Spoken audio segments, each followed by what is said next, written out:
imndeni nasemsebenzini. Mina ngizobonga uNkulunkulu bazalwane ngamandla akhe empilweni yami. Iminyaka ewu3 ibe yi-challenge kakhulu empilweni yami. Kube ne-stage lapho ngahlukumezeka emsebenzini and ngabona bazalwane ukuthi i-depression yangiqala. Ngathatha isinqumo esasingekho lula, ngashiya emsebenzini lapho anginawo umsebenzi ekuthiwa ngithembile, lapho nginama-responsibilities, kodwa ngaphuma lapho ngithemba uNkulunkulu. I remember bengibiza kwi-exit interview, besho ukuthi akukho esingakwenza mhlambi ongakunikeza imali. Ngathi bazalwane impilo yami ayilinganiswa nemali. I remember kwangithatha u2 years ukuze ngidecide ukuthi ngiyaresign eze ngisho umsebenzi awukho bazalwane. Kunabazalwane laba bangenawo umsebenzi. Abanye abantu they were judging me ukuthi ushiya kanjani umsebenzi ingekho umsebenzi. Ngathi mangivalelisa lapho ku-meeting sebethi sokhuphula imali and everything. Ngakhuleka for 2 years ngiyibhala incwadi bazalwane uma ngizoyoyisubmita ngivele ngibe depressed ngikhale, and I knew that ukuthi uNkulunkulu akakafuni ngihambe emsebenzini, usafuna ngidlule kule mpi engidlula kuyona. Ngathi ngelinye ilanga ngafasta for 3 days, ngathi inkosi akusavumi uma ngiye emsebenzini ngiyakhala kuvumi ngoba angihlezi kahle. Ngathi inkosi sengicela kodwa sengihambile ama-psychologists and everything bakhuleka abazalwane, kodwa sengicela ulalela wena. Ngathi ngicela just one sign ezongenza ukuthi ngibone ukuthi I'm not needed anymore kule company. Ngakhuleka abazalwane kulo 2 years. Kwathi ngenye ilanga ngisemsebenzini nje ku-right, ngihlele ofisini kungena umuntu oyisubordinate kumina, uletha umsebenzi uthi mphathi ngicela ungicheckele, akuvumi, ikhona into engekho right, angazi yini engenza wrong kulo msebenzi. Bazalwane ngambonga uNkulunkulu emsebenzini baze bama-petrol boardroom bathi ukuthi sengiyahlanya. Ngasukuma ngakhuleka because what happened, ngathi uma ngicheck umsebenzi wengane I went blank. Ngangakwazi ngisho ukufunda amagama, kwangathi angikaze ngiye ngisho esikoleni. Ngasukuma ngakhuleka ngathi inkosi ngiyabonga, I've been waiting for this moment ukuthi bengazi okuvela kuwe kuzoba clear kumina. Ngashiya abazalwane emsebenzini, ngabonga ukuthi uNkulunkulu ovumile shuthi ngesikhathi mina ngangifuna uhamba emsebenzini, it was not the time. Wathi umphathi wami sengihamba wabuza uthembele kini, ngathi mina I've got faith in God. Ngathi ngihamba kwakungama-jokes nabasala bangifonela ukuthi uyabuza umphathi ukuthi i-faith isimtholele yini umsebenzi. Ngathi mina ngadlala ngami kodwa ngadlali ngoNkulunkulu ngoba mina uNkulunkulu ngiyazi uthembekile, ngizodlula ebuhlungwini kodwa ngiyazi uJehova uzongisiza. Ngaphuma abazalwane ekhaya, umndeni was divided in 2. Bathi awukwazi ushiya nathi akukho mnandi emsebenzini. Ngathi uNkulunkulu nami ngaleso sikhathi ngikhokhela umuzi bazalwane nezinye izinto engizenzayo, kodwa waphela u5 years impilo yami ngekho right, kwaqala iCovid, kodwa ngangihleli uNkulunkulu ngathi Jehova mina uyakwazi okungifanele. Ngahlala abazalwane ngizihambela ngenkonzweni ngiyofaka ama-CV, kwathuleka nje kwathi nya, kodwa ngahlala abazalwane uNkulunkulu kunzima. Ngathi inkosi uwena ongibeke la kuzokwenzeka, and ngabonga uNkulunkulu ngaleso sikhathi i-depression ngayibona abazalwane ukuthi iyancipha. Lapha ngisebenzi angenzi lutho, amabhenki afona afuna uzolanda imoto. Ngathi inkosi konke ngakuthola ngawe, uma kumele kuhambe kule phase mina ngizosuka kuwena. Ngisho ngangiphuca konke nomndeni wami ngila ngiseva wena, kodwa umndeni wami was not pleased indlela engithathile. Mina abazalwane ngikhenda i-black sheep at home, ngiyingane engalaleli, ngiyingane engahloniphi ngoba mina ngakhetha ukuthi ngime kule ndawo engikuyona. Kodwa abazalwane uNkulunkulu wangisiza, ngahlala kungemnandi. Ngathi ekhaya akulutho ngoba ugogozana umama abazalwane wahambe na100, engakazi ugogo agule, wathula nje kwasengasakhulumi. Wathi uma ngimgcina ukumbona wathi Madlamini ngicela mntanami la ukhona ungamlahla uNkulunkulu, mhlawumbe uzobuya emsebenzini ngingasekho. Ngangisasebenzele eMozambique. Indeed bazalwane kwakumele ngibuyele i-long weekend ka-April.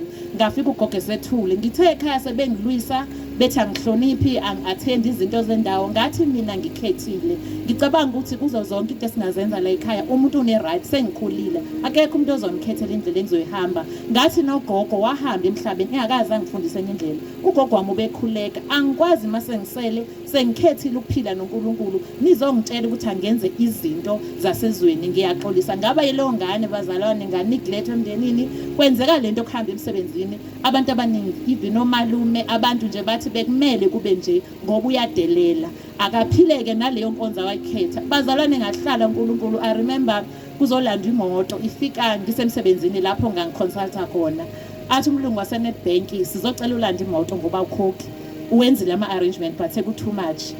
Bazalwane zange ngikhale, ngasukuma ngaye etoilet, ngakhuleka ngathi Nkosi vele le moto ngangithathe kuwe.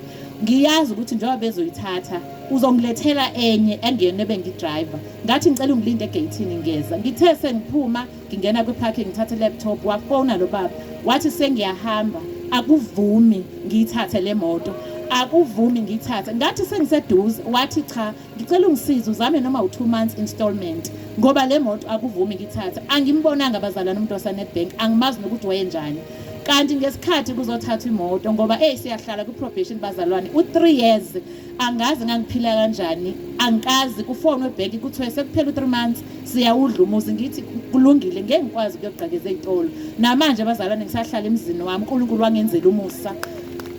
Okugcina abazalwane ngathi ngisenkonzweni emkhulekweni ngiklina njengabanye abantwana, ngathi Nkosi uma ngivuka ngiyoshanela endlini yakho ngiyazi ukuthi ngilethe inyembezi zami.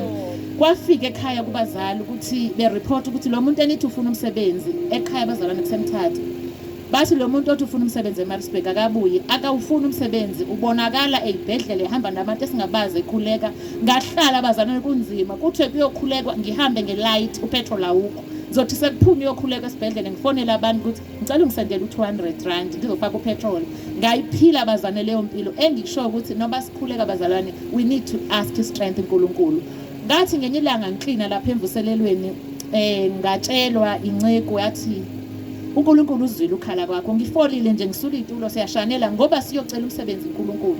Wathi nje ungabusakhala uNkulunkulu uzwile and okwakho kuyofika ngetrain. I was like akayazi into ayishoyo, aka understand ukuthi ngifila kanjani. Bazalwane kwenzekile uNkulunkulu after 5 years and bese ngiyekile no-apply sengithi Nkosi wena uyazi ukuthi ngizophila ngani. Kwenzeka abazalwane uNkulunkulu wangenzela umusa. I was headhunted angiyanga ku-interview. Ngangamkhola uNkulunkulu ukuthi after so many years sengicishe ngagula ngakwenza konke. Ngafika ke bazalwane emsebenzini zavuka izimpi. Uma ngesikhathi ekhuleka uthe uyazi ukuthi lo nyaka mhlamba usiphathanga kahle, sihleli ezindaweni kunoxokozela emsebenzini akulula abazalwane. And uma uhlele eceleni ethi umuntu ngiyashiya please masingajajani ngoba mhlambi le ndawo engikuyona wena ibizokuhlula ngo2 weeks.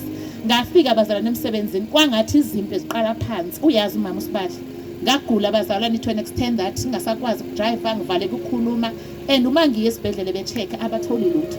Ngaleso sikhathi ngasho ngathi Nkosi ngoba la ngifakwe wena angibazi labantu bangithatha nje kunomcimbi kwathiwa kunomuntu ofuna ukukhuluma nawe angikaze ngi-apply and ngasho ngathi Nkosi lo msebenzi ngoba ngiphiwe wena angizophuma. Abazalwane ngigulile umama uSibadla uyazi bengi-in and out esibhedlela kodwa namhlanje ngimile and ngiyaqala uza kule ndaba.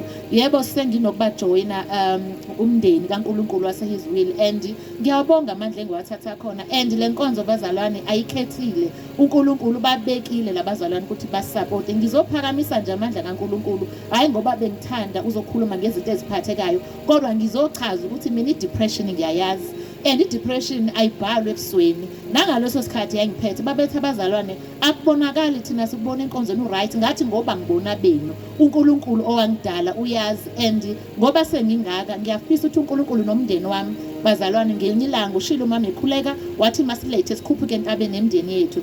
Mina ekhaya out of 6 siblings and my mom yimina kuphela owakhetha le ndlela and you can imagine akulula ukuthi uzogoduka ubizwe ngamagama kodwa angisahleli uNkulunkulu and angisoze ngasuswa yilutho ngoba ngimbonile mina empilweni yami engenzela umusa. Ngizocela nje nami ningikhuleke sebazalwane ukuthi ngiyafisa umndeni wami ngenye ilanga umbone lo uNkulunkulu bangafisa ukumbona ngoba kunenkinga ekhaya. Mina that time kune-COVID I was the only one who was unemployed enama medical aid bonke kodwa ngizobonga uNkulunkulu ukuthi I was the only one who was not affected. Bajike esibhedlele ko-ICU and mabese esibhedlele athi umama khuleka mntanami kodwa ngishongo ukuthi ningihlukumezile ngoNkulunkulu ngakhuleka. Abazalwane asimele imndeni yethu uNkulunkulu usethembile irrespective ukuthi ba-accepta noma ba-accepti ngoba wena uyazi ufunani and angikaze ngibachomele ngoNkulunkulu ngithi ngoba nani ngithuka ngaye bengikhuleka abazalwane ngathi uphuma amathumbu esifini ngithi Nkosi awukwazi ukubukisa ngami sengihlukumezekile ngawe ngicela uziveze kulomndeni